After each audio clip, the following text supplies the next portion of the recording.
Any update on Jonquil?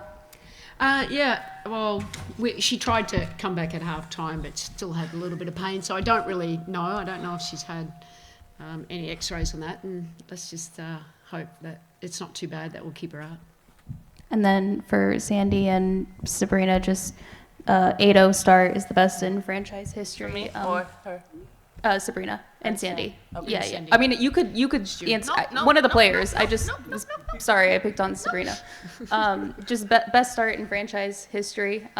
This team has been clicking in a lot of ways, even when things get clunky at times. You guys always seem to respond. Just start of the season. Go for it. Yeah, I mean, I'd say super proud of our group to be able to come in and have a sense of urgency every single game.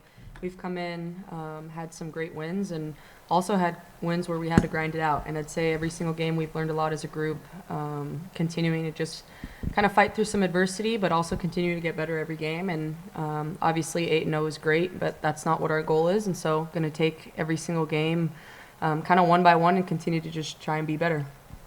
Corinne? 12 points. I think you guys allowed 12 points in that second quarter. Stewie, what'd you like about the defense the most in that quarter? I mean, I think, we knew in the first quarter we didn't came out as aggressive as we wanted to be. So in the second, we just kind of picked them up earlier. Whether it was higher pickup points, guards were fighting through the screens, and the bigs were able to help them just contain the ball a little bit. And also just playing personnel, knowing what they're looking for. They're looking for that pocket pass most of the time, so we can be really off on the weak side. And one for you quickly, Sabrina. Quickest in the league to 400 threes, franchise record. I know there's so many accolades, but what does this one mean? Yeah, I didn't know about the quickest one in the league, so that's kind of news to me, but obviously knew about the franchise record in the locker room. They gave me the game ball, so obviously thankful, continuing to just try and be the best that I can for my teammates, continuing to get better every single kind of year from the three-point line, and trying to just continue to better my game as an all-around player. And so obviously in the moment I don't think I've really realized, but maybe after the season, it's one of those things that it's pretty cool. I'm in great company. There's a lot of great players that have put on a Liberty uniform, and to know that I'm kind of up there with them is really special. Sandy, I know we've talked a lot about Kennedy, but just what she's been able to come in and provide off the bench, and just her efficiency of doing it. She's shooting close to 60% from three. Yeah, no, it's been great. And certainly we've needed all of those three-point shots too. And I think it's just the work she put in the off-season, and the confidence that she has in that shot, and the confidence that we have in her taking that shot. So that was great for us. I thought, when JJ goes down, that's always tough. There's such a big player for us to lose. And she stood up. But Izzy Harrison, I mean, we have to compliment what she did, able to come in. And, I mean, they got some big posts there. So we needed Izzy with both our big fives out. Stewie, this is a question for you. For a player who's accomplished so much in this league, what do you see from Kiki Arifin as she plays the same position as you? Yeah. So what do you think about her game? Yeah, I mean, I think what I like most about her game is she's under control. She doesn't get sped up, and that's one of the biggest things as you make the jump from college to WNBA is, a lot of times you're playing too fast. People are saying slow down, and she's looking to make the reads. And I think, she'll just continue to grow. I told her at the free throw line she has to stop sticking her hand in there, because I'm going to draw that foul almost every time. But she's willing to learn, and she works hard from what I see. So obviously she's going to have a great career. We'll go over to Zoom, starting with Lucas.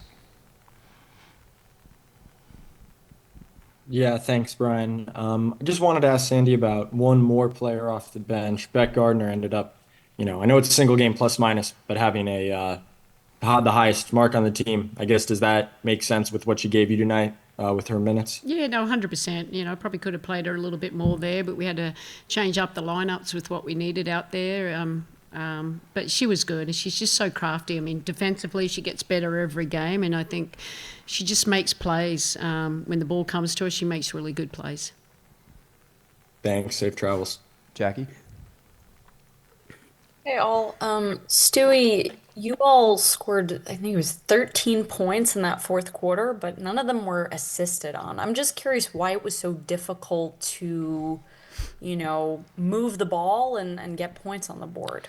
Yeah, I mean, I think they did a good job turning up the pressure, making it difficult for us to kind of get in our sets. And we had some different lineups that aren't normally together. And between Sab and I, we just need to do a better job of putting everybody in the right position to succeed. Because when we move the ball well, that's when we're at our best. So got a little bit choppy there, but this is a hungry team in DC, and obviously their record doesn't show how they are, and they're going to continue to fight through all the games that they're in.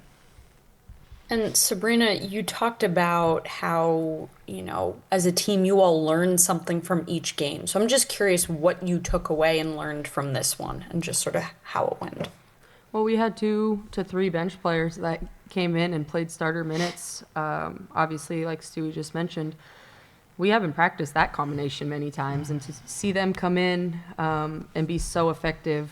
KB 4 for 4 from the 3-point line, Marine coming in hitting a big shot, Izzy and Beck, what they were able to do kind of goes without saying. And I'd say that's kind of that next man up mentality, is understanding we have belief in every single player on this team, and when your number's called, you got to be ready to go out and help us win a game. And today I think we saw collectively we were able to do that with obviously a big piece missing, and really proud of the bench for being able to come in and step up big for us. Thank you. Russell? Hi, everybody. Question is for Stewie. I know it's only been 8 games, but maybe at risk of making something out of nothing here, you are averaging nearly 8 free throw attempts per game. It's most in your career. Just wondering why you think that is, and if that was, maybe intentional for you going into the season. It's probably a point of emphasis for the refs. I don't know. I think that I'm just continuing to be aggressive and really kind of able to change game by game based on personnel and who's going to match up with me. But, knowing that anytime the guard, Sab or Tosh, are able to set a smash screen, I'll get downhill. Like, my person is going to be late, and just getting into the paint and being aggressive. Thank you. Jeff? Hello, all. Congrats on the win. My question would be for Sabrina. You've never been one to kind of focus on the records. You've always said, talk to me when I'm number one. But when you get that three-pointer and when you're able to contribute in a way, even when your shooting isn't there tonight, I believe you led the team with 7 assists. What does it mean to contribute on a night where you were needed most, where one of the so-called big three goes down with an injury? What did it mean to contribute and make these contributions on a night like this? Yeah, well, I pride myself on that, understanding that obviously bring versatility on the offensive end. Everyone talks about my shooting, but, I'd say my passing is probably what keeps me on the floor, understanding that whether my shot's going in or not, I'm going to be able to make the right read, get Stewie going, continuing to believe in my teammates and make the right play. And so regardless of my shooting tonight wasn't my best shooting night, but being able to stay on the floor and impact the game, impact winning is really what I pride myself on. And I probably won't shoot 2 for 10 next game and just continue to chip away and be better. But as long as we're in the win column, I'm happy.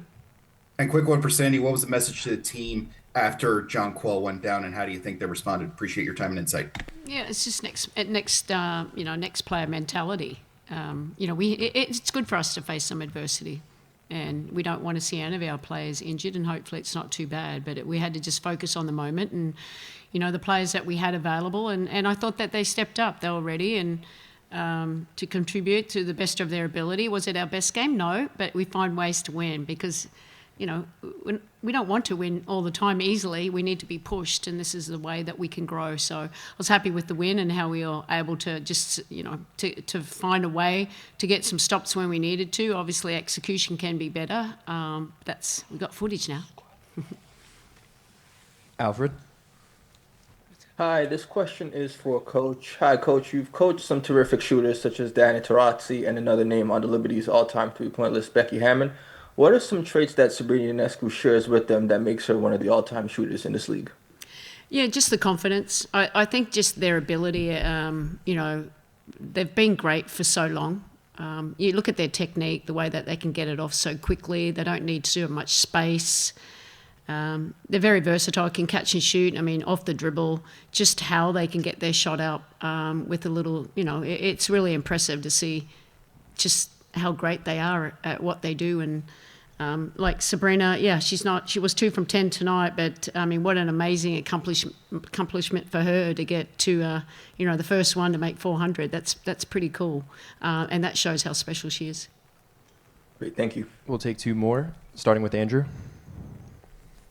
Thanks, Brian. As always, just for you, Stewie, with Brittany Sykes, the last game, her having 20, and you know how Slim has been playing this season, just your thoughts about how you're defending her in regards to her facing off against Tosh and how entertaining that is with how they know each other, that same Northeast energy. Just your thoughts on just seeing that up close right there.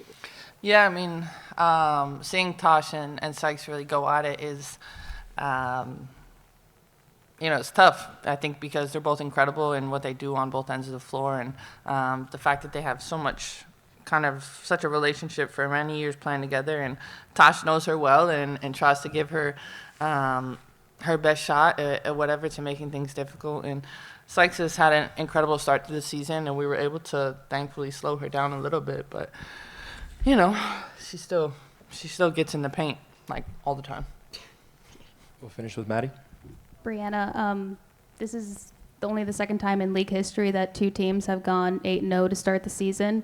The last time was in 2016, and it was Minnesota and Los Angeles, and they met in the finals that year. Obviously, the other team is Minnesota. What does this just say about the way that both the teams that played in the finals last year are playing at such a high level so early on and kind of setting that tone? Yeah, I mean, I think you said it, just the ability to kind of set the tone. And I think for us, we're hungry for more. We know what we did last year and how incredible and amazing that was, but we want to be consistently better than what we were last year and consistently great in everything that we do. So, the 8-0 is great, but when we focus one game at a time, like that's our priority, is winning the next game and winning the next game. And if we're still undefeated, then that's great.